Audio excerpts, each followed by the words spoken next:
ये कहानी एक ऐसे चमकते हुए सितारे की है जो कि हर दरकते हुए दिल में जीता है। उसका नाम ही उसकी पहचान है, वो ताइमोन है। पर दोस्तों, असल में ये कहानी उसकी चमकती हुई के पॉप आइडल की लाइफ के बारे में तो है ही नहीं, बल्कि कैमरे की आंख से कहीं दूर उसकी मुस्कुराहट के पीछे बड़ी उस दुख की, डिप्रेशन की, गिल्ट की और रिग्रेट की है कि कैसे इनकी फैंस की अपनी एक्सपेक्टेशन ही, उनका अपना प्यार ही धीरे धीरे करके एक के पॉप आइडल की जान को नोचने लगता है। यहाँ तक आखिर में वो जीने की इच्छा को भी खो देते हैं। हाँ दोस्तों, ये के पॉप आइडल की उस कैमरे की आंख से पीछे छुपी हुई, उस रेड कारपेट के पीछे छुपी हुई दुख के बारे में है, जहाँ पर हम देख पाते हैं ये फेस नामी आइडल ग्रुप काफी जल्दी पॉपुलर हो गया होता है और वो जैसे तैसे कैमरे के आगे मुस्कुराते हुए खूबसूरती से नाच रहा होता है, गा रहा होता है, सारे फैंस पागल हो रहे होते हैं। वहीं पर कहानी उतागी किनोशिता नामी लड़की पर जाती है, एक 16 साल लड़की जो घर बैठ के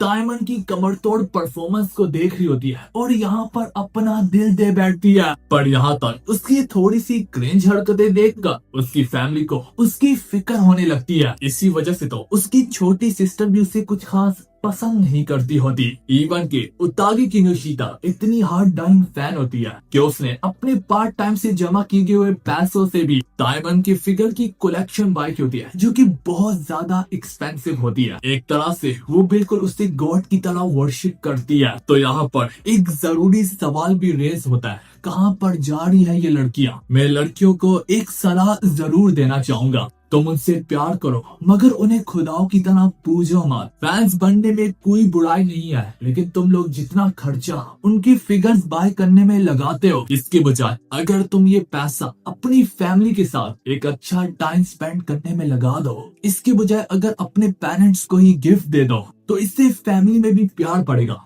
फैन बनने में कोई बुराई नहीं है, लेकिन बैलेंस करना सीखो। खैर यार, चलो अपनी कहानी की तरफ वापस आते हैं। यहाँ पर उतागी किनोशिता ने उसके कंसर्ट को ज्वाइन करने के लिए लॉटरी टिकट के लिए भी अप्लाई किया होता है और खुशकिस्मती से उसका टिकट निकल भी आता है, जिसे देखकर उसकी खुशी से चीखें निकल आती है। अगले दिन स्कूल से लौट आने के बाद उतागे जब अपने घर को जाने ही लगती है, तो उसकी मैनेजर उसे नया काम देते हुए कहती है कि मैं माफी चाहती हूँ, लेकिन तुम्हें एक्स्ट्रा टाइम आज लगाना पड़ेगा क्योंकि मिस्टर तोदा जो है वो हॉस्पिटल में है। मिसेस तोदा की जगह आज तुम जाकर उसकी क्लाइंट के घर सफाई करोगी। तो जब वो अपने क्लाइंट के घर पहुंचती है, उसके पैरों तले जमीन तो तब खिसकती है जब उससे मालूम पड़ता कि असल में उसका क्लाइंट ही उसका फेवरेट आइडल ताइमोन है। यहाँ तक तो ठीक था, लेकिन दूसरा झटका उससे तब लगता है जब वो देख पाते कि ताइमोन की असली पर्सनैलिटी तो कैमरे से बिल्कुल ऑपोजिट है। कैमरे में वो कितना कॉन्फिडेंस दिखता है और यहाँ पर तो ये उतना ही अंडर कॉन्फिडेंस में है। असल लाइफ में वो इंतहाई ज्यादा इंट्रोवर्ट होता है। वो यहाँ तक अपने मुंह को भी छुपाते हुए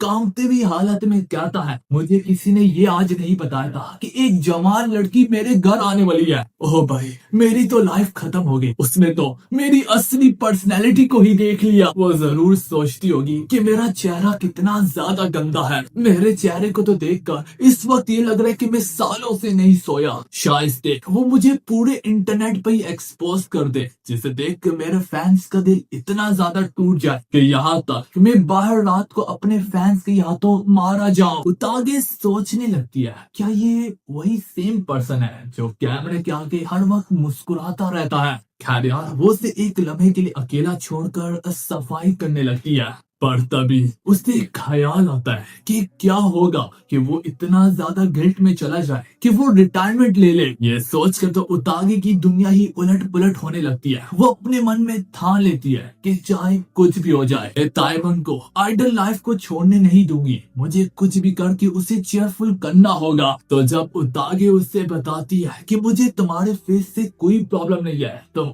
आज भी उतने ही खूबसूरत दिखते हो, हम तुमसे हर हालत में प्यार करते हैं, पर ताइमोन अपने चेहरे को छुपाते हुए कहता है, मैं जानता हूँ मैंने तुम लोगों से झूठ बोला है। मैं असल में इतना मुस्कुराता ही नहीं हूँ जितना कि मैं कैमरे के सामने होता हूँ। मेरी पर्सनैलिटी असल में इतनी चमकाती हुई है ही नहीं जितनी कि कैमरे के सामने होती है। तो तुम मुझसे नफरत कर सकती हो, मैं किसी के प्यार का हकदार नहीं हूँ। मैं तो झूठा हूँ, इम्पोस्टर हूँ। हालांकि ये देखकर उतागी को अंदर से दर्द होने लगता है। वो उस पर चिल्लाने लगती है, गुस्सा हो जाती है उस पर कि क्या तुम्हें पता है कि हम तुमसे कितना प्यार करते हैं और तुम हमारे प्यार को ऐसे नहीं ठुकरा सकते। वो बोलती है, चाहे भले ही तुम्हारी पर्सनैलिटी ऐसे तो नहीं है जैसे तुम कैमरे में दिखाते हो, पर तुम आज भी उतने ही खूबसूरत हो। वो यहाँ पर अपने शोरों से भड़कते हुए अपने आप को एक कल्ट यूनिफॉर्म में इमेजिन करने लगती है, जैसे कि वो ताइमोन को पूछती हो और उसकी सबसे हार्ड टाइम फैन हो। वो उससे जिस तरीके से चेयर करी होती है ये देखकर तो ताइमोन भी परेशान हो जाता है कि भाई तुम आइडल क्यों नहीं हो। बहरहाल चीजों को समेटते दौरान ताइमोन बोलती है कि तुम ये कैसे कर लेते हो, तुम्हारी पर्सनैलिटी तो ऐसे है ही नहीं। ताइमोन आगे जवाब में बोलता, ये सब कुछ एजेंसी का किया धरा है, वो मेरी इमेज ऐसे बनाती है। ताइमोन बोलता है, एजेंसी हमसे ये सब कुछ नाटक करवाती है, पर इस सब के बावजूद भी मेरी जिंदगी में भी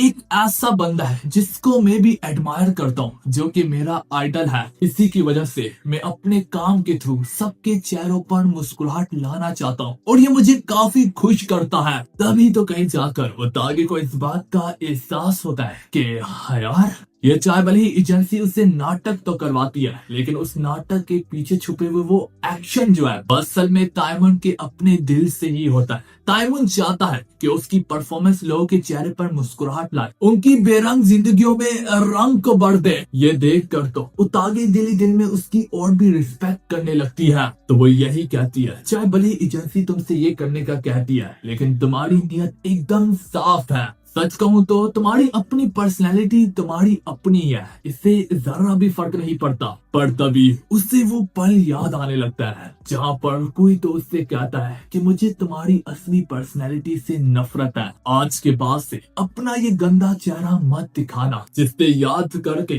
वो बस दुनिया से मिटना चाह रहा होता है। वो रोते हुए कहता है, मुझे समझ में नहीं आता, कुछ लोग कहते हैं मेरी पर्सनैलिटी अच्छी है और कुछ तो कहते हैं इसे छुपाए रखो, कुछ मुझे क्रिटिसाइज करते हैं, कुछ मुझसे प्यार करते हैं और एक ही शख्स तो भला क्या क्या कह देता है। कभी वो अच्छा हो जाता है तो कभी वो बुरा हो जाता है। मुझे तो खुद समझ में नहीं आती मुझे करना क्या चाहिए, ये दुनिया मुझसे क्या मांगती है। पर जो मुझसे प्यार करते हैं वो कुछ ज्यादा ही करते हैं कि वो मुझे कुछ ऊपर की चीज समझते हैं। वो समझते हैं कि जैसे कि मैं गलती तो कर ही नहीं सकता। दोस्तों वो यहाँ पर ये कहना चाह रहा है कि फैंस की एक्सपेक्टेशन इतनी ज्यादा बढ़ जाती है कभी कभार कि उस पर पूरा पूरा आ उतरना लगभग नामुमकिन है। लेकिन उतागी बाकी फैंस से अलग होती है। वो कहती है, मैं तुम्हें कभी भी क्रिटिसाइज नहीं करूंगी तुम्हारी गलतियों से, क्योंकि गलती ही तो इंसान को परफेक्शन के करीब ले जाती है। वो यहाँ पर कहती है कि मिस्टर ग्लूमी हारा, तुम चाहे जो भी करो मैं हमेशा तुम्हारे साथ रहूंगी। ग्लूमी हारा का शब्द सुनकर यहाँ पर ताइमोन थोड़ा चौंक जाता है। ग्लूमी हारा? तो उतागी उसे समझाती है, हाँ ग्लूमी हारा तुम्हारी इस डिप्रेशन पर्सनैलिटी का नाम होगा। चाहे भले ही तुम इसे कैमरे के सामने तो नहीं ला सकते, लेकिन तुम मुझे ये दिखा सकते हो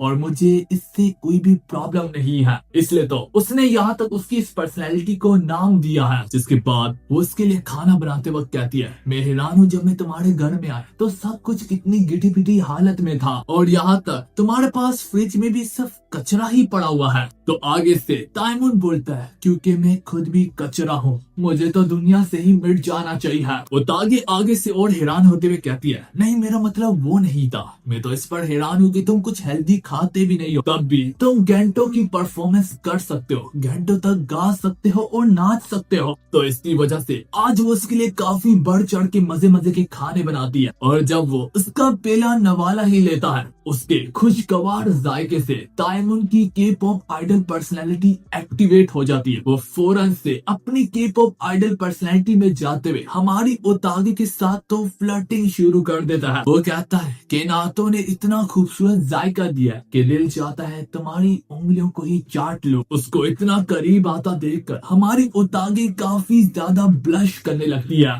पर यहाँ पर ताइमुन को ज्यादा वक्त नहीं लगता अपनी ग्लूमी हारा पर्सनैलिटी में वापस शिफ्ट होते हुए। वो दोबारा से डिप्रेशन में जाते हुए कहता है, मैं माफी चाहता हूँ, मैं एकदम से तुम्हारे करीब आ गया। यूं ही मजे के खाने खा लेने के बाद अगले सीन में ताइमुन की शो में एंट्री होती है और आज ताइमुन पहले से भी ज्यादा खुशगवार दिख रहा होता है। जब उससे सवाल पूछा जाता है कि आज तुम पहले से भी ज्यादा एनर्जी में कैसे दिख रहे हो, ताइमुन रिप्लाई में कहता, वो इसलिए क्योंकि आज मैंने काफी मजे मजे के खाने खाए हैं और जब तुम्हारा पेट बड़ा हो तो एनर्जी ज्यादा निकलती है। जो सब कुछ उतागे अगले दिन उसके घर में आकर टीवी में देख रही होती है, जो देखकर उतागे को काफी खुशी होती है कि उससे मेरे हाथ के बनाए हुए खाने काफी पसंद आए और यहाँ तक वो एनर्जी भी महसूस कर रहा था। उतने में ताइमुन भी घर में होता है और यहाँ तक तो वो अपनी परफॉर्मेंस को भी नहीं देख पा रहा था। इतना ज्यादा इंट्रोवर्ट वो फील करता होता है जब वो दोबारा अपने आप को देखता होता है। दोस्तों मैं आपको बता दूं, ये आइडल्स और ये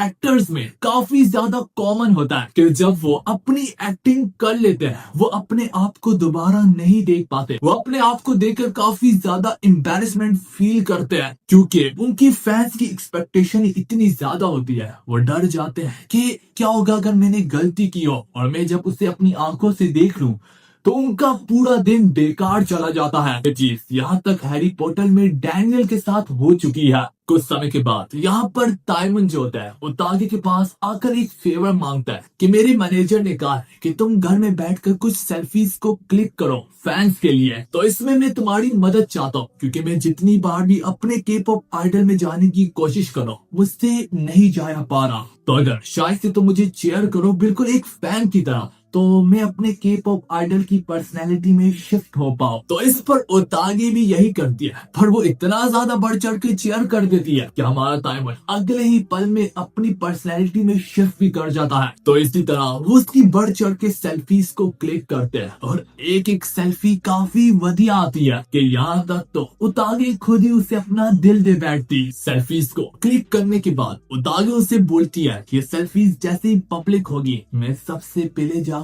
इन्हें लाइक करूंगी। ताइमुन हिरांगी से बोलता, पर तुम तो ये ऑलरेडी देख चुकी हो। ओतागे उसे बोलती, एक ट्रू फैन होने के नाते ये मेरा राइट है कि मैं जाकर तुम्हें सपोर्ट दिखाऊं। उसकी सपोर्ट को देखकर एक बार फिर से ताइमुन अपनी के पॉप आइडल पर्सनैलिटी में शिफ्ट कर मुस्कुराने लगता है। काम करने के बाद ओतागे जब यहाँ से जाने ही लगती है पीछे से ताइमुन उसे रोकते हुए कहता है कि आज मैं अपनी पर्सनैलिटी में शिफ्ट नहीं कर पा रहा था, पर तुम्हारी सपोर्ट ने मुझे इतनी ताकत दे दी है कि आज रात के कॉन्सर्ट में मैं जाकर अपने फैंस को सेटिस्फाई कर सकता हूँ। ओतागे आगे कहती, मैं तो बस अपना काम ही करी हूँ, पर उसकी बात को ताइमुन झुटलाते हुए कहता है कि ऐसी बात नहीं है।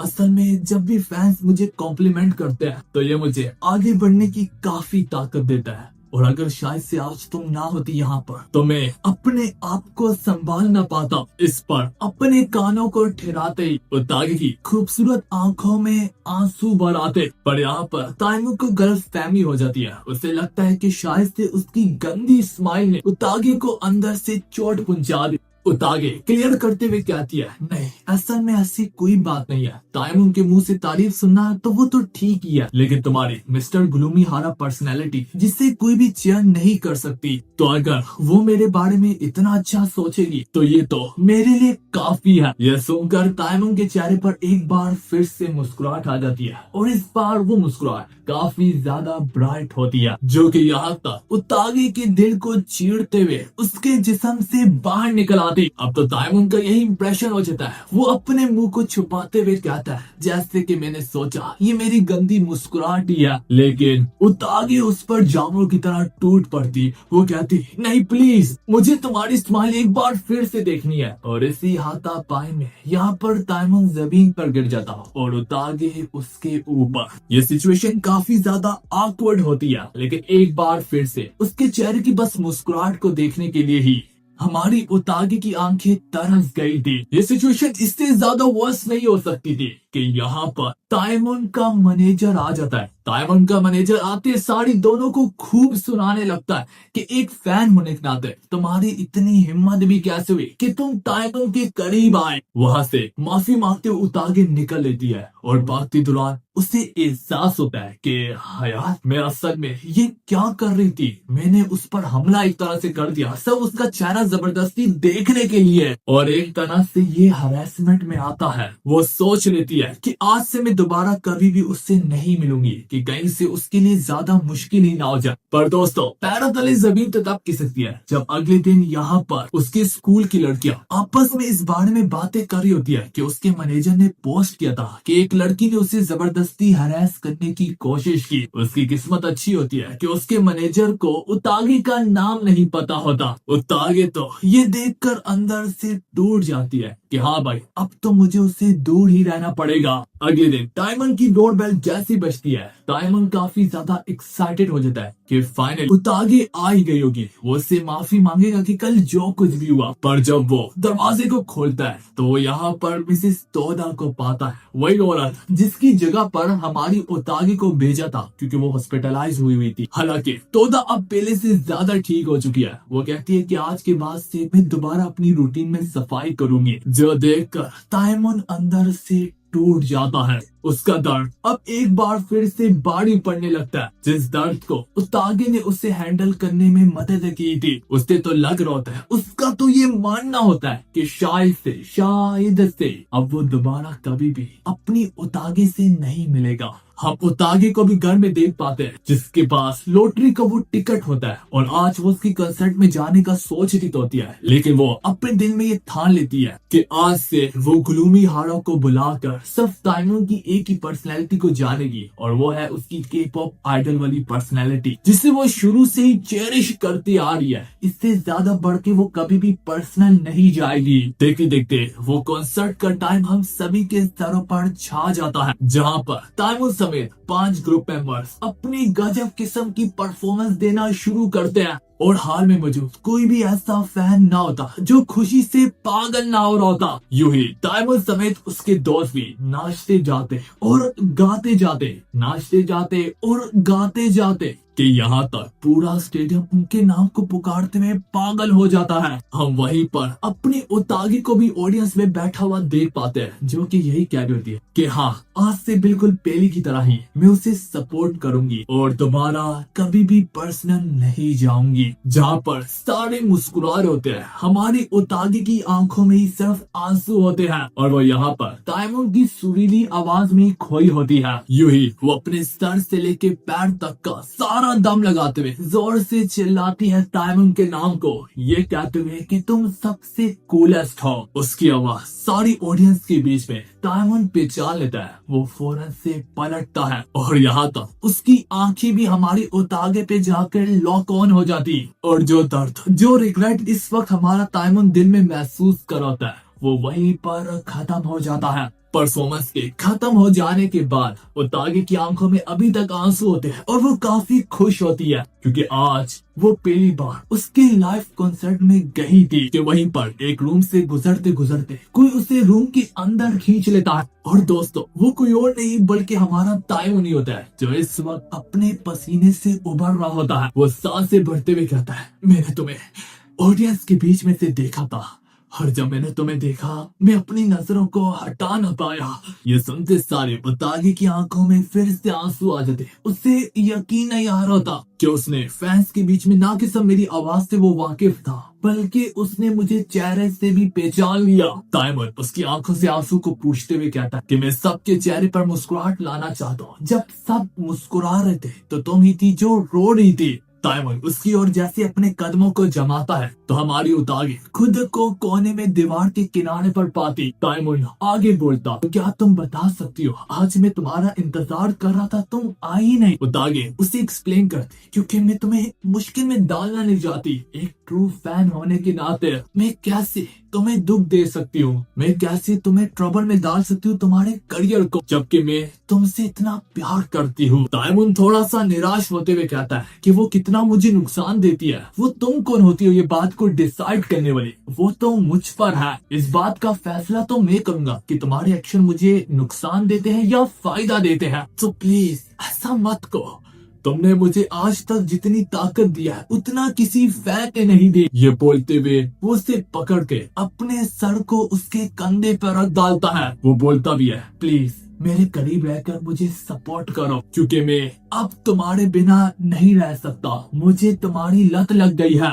ये बातें उसके कानों में जाते सारे उतागे बढ़ बढ़ के ब्लश करने लगती और वो अपने दिली दिल में कहती, वो मुझसे इतने प्यार से कह रहा है, मैं कैसे इनकार कर सकती। पर ताइमून को यहाँ पर ज्यादा वक्त नहीं लगता, वो फिर से अपनी डिप्रेशन पर्सनैलिटी में चला जाता और वो यहाँ तक जैसे जैसे कमरे से बाहर निकलती है उसका चेहरा अभी भी रेड होता है। तो दोस्तों ये है कहानी एक 16 साल लड़की की और एक खूबसूरत आइडल की जिन्हें आपस में प्यार हो जाता है। दोस्तों अगर इस वीडियो को जितना ज्यादा हाइप कर सकते हो कर दो, लाइक और कमेंट भी कर दो, क्योंकि फिलहाल के लिए मुझे जाना होगा, तभी तो मैं मिल पाऊंगा अगली बार इसी कहानी के साथ, क्योंकि एनिमे रैंक्स अमर रहेगा।